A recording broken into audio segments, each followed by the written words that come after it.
Aloha, y'all. It is Saturday, Saturn's Day, clearly named after Saturn. The 24th of May, it is also esoterically ruled by Saturn, further emphasizing that energy. The sun is in Gemini, the moon is in Aries. I'll reference the astrology as I truck along. The cards I've pulled for the day are the Death card, the Two of Wands, and the wild card of the day is coming from Dante's Inferno.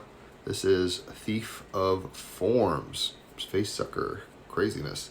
All right, so the first card, the main card of the day is Death card. I've written music to all the major arcana, so the song I wrote for this is called The Toll. It's almost like a gothic poem soundscape thing more than a song like with a beat kind of thing. But Death Toll, for whom the bell tolls, kind of the toll, the price you pay, all that jazz. And if you're a Scorpio, this is your card. Death, the ending of a major phase, is to be trusted, surrender, awaken to life, new growth, strip yourself bare, shuffle out of your current identity, and rebirth yourself. Chiron, our wound, is conjunct the moon in Aries right now. So we really are feeling emotionally comfortable with the shedding of the snake skin, going from a caterpillar to a butterfly, right? Like we're going to, just like in Tomorrow Never Knows by the Beatles, turn off your mind, third eye blind here. Turn off your mind, relax, and float downstream. It is not dying. It is not dying. On page 48, Death, I know that this too shall pass. This highly revered card does not signify physical death.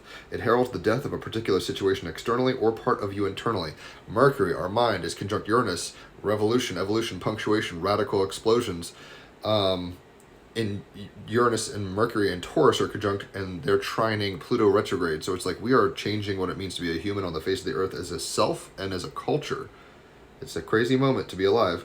Like all major transitions, it brings with it substantial amounts of grief, anxiety, hopelessness, and fear. The end of a chapter in life can be hard to accept, but accept it you must if you wish to move on, right? Saturn in the last moments of Pisces is saying, this season, Saturn's about to enter Aries, so it's going to be like, where do you want to go? What do you want to do? Because you just did a whole cycle of dreaming, and the thrill is gone, the dream is done, now what? And the North Node in Pisces is saying, let's dream a new dream. You got to dream bigger, my darling, as they say in Inception. This is a Harry Potter wands, shirt, like Lumos. That's what they do. Harry Potter could have identified forever with being the boy under the stairs or whatever, right? But he had to leave and go to Hogwarts. Tricky and initiatory, but it created a new character in him. Death depicts the ghostly resonance of an inhabited skeleton floating in space. An abstract environment with golden mathematical patterns, nature, numbers, flowers, and other symbols indicate transformation. Uranus conjunct Mercury and Taurus. The skull and withered leaves denote death and decay, the life and juice sucked out of form. The brilliant and seductive orchid blossoms represent regeneration, virility, sexuality, and fertility, the potent visual sensory language of flowers. When life is bursting, it looks very different than death, but they're yin and yang, right? So Mars in Leo trining Venus and Aries is like there's a time to ejaculate and there's a time to die, basically. Death and birth are twins, intimately linked. Sun and Gemini, Jupiter and Gemini. We cannot have one without the other.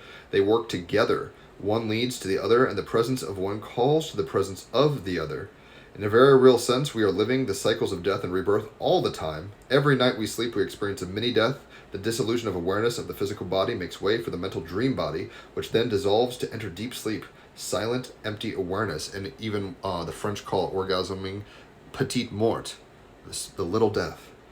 On his deathbed, the great philosopher Socrates exhorted his followers to practice dying as the highest form of wisdom.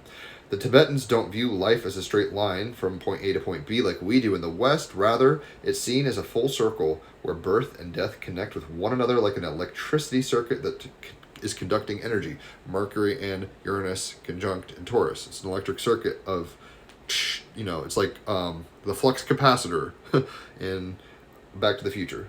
It's revolutionary thinking and technology. According to most branches of religion and mystical tradition, it is the soul, the repository of integrity and neutrality as witness that continues or transmigrates beyond death. Mind, with its memories, ideas, and values, are left behind with the body at death. Death indicates that sudden and unexpected change is imminent. The ending of a major phase or aspect of your life is to be trusted. Death is the master cleanser. If you surrender to the process of dissolution, North Node in Pisces, the letting go of situations and ways of being that you have outgrown, Saturn in the last moments of Pisces, allowing it to unfold naturally, there will be much new growth and new life. Neptune in Aries, right? Saturn conjunct that. It's like we're being reborn, spiritually even. We can use death as a catalyst to awaken to life. Ponder, for example, how you would live if you knew you were going to die in a year. What authentic risks would you take, and what conversations would you have? The book A Year to Live by Stephen Levine suggests that we don't wait for a death sentence. With every breath you take, someone else in the world dies. It's like the in-breath is life, the out-breath is death. Jupiter, Gemini, yin-yang.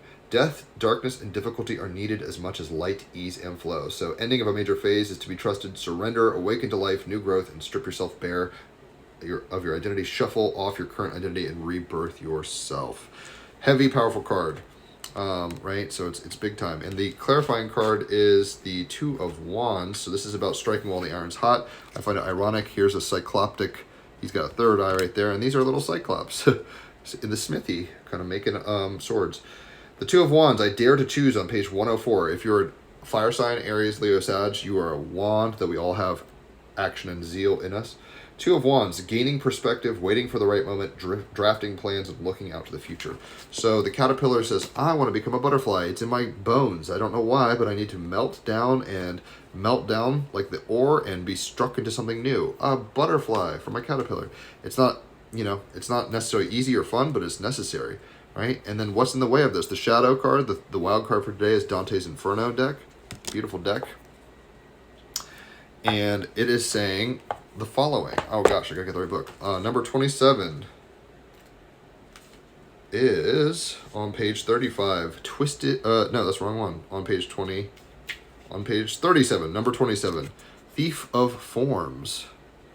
While I on them, my brows kept lifted high. A serpent which had 6 feet suddenly flew at one of them and held him bodily. Its middle feet about his paunch it drew. Canto 25. The Journey. Among the thieves, Dante was horrified to see a hideously misshapen serpent creature attach itself to one soul. Their forms melt and merge until the serpent has become the man and the man has become the serpent. Divination. When we hold on to the sorrows of the past for far too long, we can lose our sense of real self, identifying only with the pain of what has been done to us or taken from us. Moon in Aries, conjunct Chiron in Aries. We may look in the mirror and not recognize the person we see reflected back at us. Part with the pain of the past and seek to rediscover the real you. Mars and Leo, trining Venus in Aries. Your genuine strengths and weaknesses, your actual passions and interests. Be especially cautious of identities others have attempted to place upon you, names you never even asked for. Peel away the false skin and step forth renewed. Right? What is that? It's death. We're shedding our snake skin. We're being reborn through a process of dissolving and recalcifying, right? It's alchemy, baby. And the fires of alchemy shape us into new objects. You take, the ore and you melt it down and you make a sword. You can melt that back down and make a cuckoo clock, whatever. But it's a choice. It's our choice point to see how we're going down the water slide. You can be excited. You can be horrified. Are you holding on to an identity, whether it's cultural or religious or, whatever, that somebody has labeled you and you've believed the story, the definition, and, the belief is there and it's embedded and you're not comfortable with it? You can melt it down. It's a choice. You always have a choice. Are you tired of being Mr. Anderson in the office and you feel like there's more to life than you're led to believe? Follow the white rabbit. Go down the rabbit hole. Right? And choose to take the red pill. Look at all that red. Because, we're being drained of vitality when we buy into identities that aren't even true for us ultimately. They might be real, but they're not true. Like Harry Potter, right? He was a boy orphan under the stairs. That was real, but it wasn't his true ultimate form. Right? It's kind of like Pokemon. What's your ultimate form? So if you've enjoyed this, obviously I do it with a very different flavor than most.